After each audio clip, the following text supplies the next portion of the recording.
We are now about to find out what a growing job creation sector in Rhode Island is all about. It's called Rhode Island's not white collar, not blue collar, but green collar sector. Mark Murphy is the editor of the Providence Business News.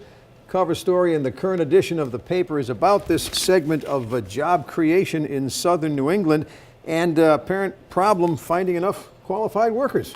Well, and green is the right color, right? This is about landscaping, essentially. You know, sort of putting together, taking care of lawns, but a lot more than that. Yeah. Golf courses, you name it. We've got the full list because this does involve more than you might think. Obviously, agriculture, agricultural support, and then the landscaping, which is about more than cutting grass. Obviously, it's landscaping, contractors and services, landscape-related suppliers, also cemeteries and golf courses.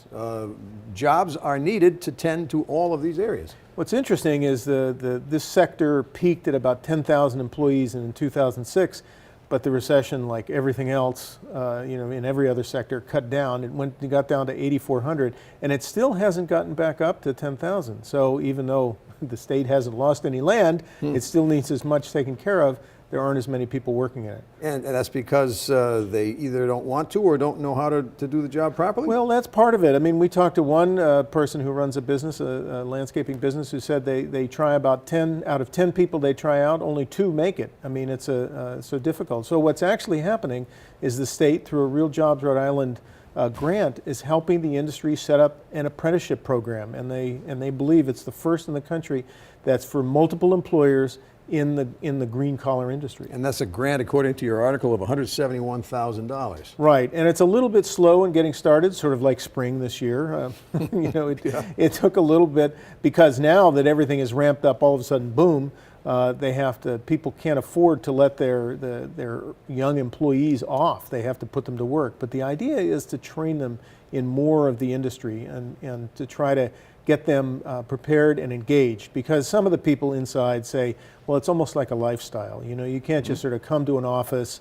and clock in and then clock out. I mean, it's weather dependent. When the weather is good, you have to be out there doing a lot, and when the weather is not so good, well, then you're cleaning and oiling your machines. Yeah, and this is not work on a computer by any stretch of the imagination. It's physical labor. Yeah, this is not virtual, obviously. You really get dirty. Yeah, and maybe some of the younger applicants really aren't used to that? Well, I think that they think that, yes. They're not used to it. Plus, it's got a bad reputation. You know, it's going to be really hard work all the time.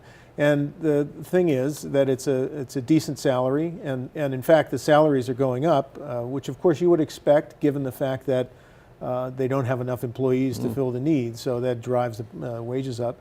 So it's a real career. I mean, people, it's not just cutting grass. There's a lot of things that need taken care of. And it's a real career, and maybe even a substitute for going to the gym to stay in shape.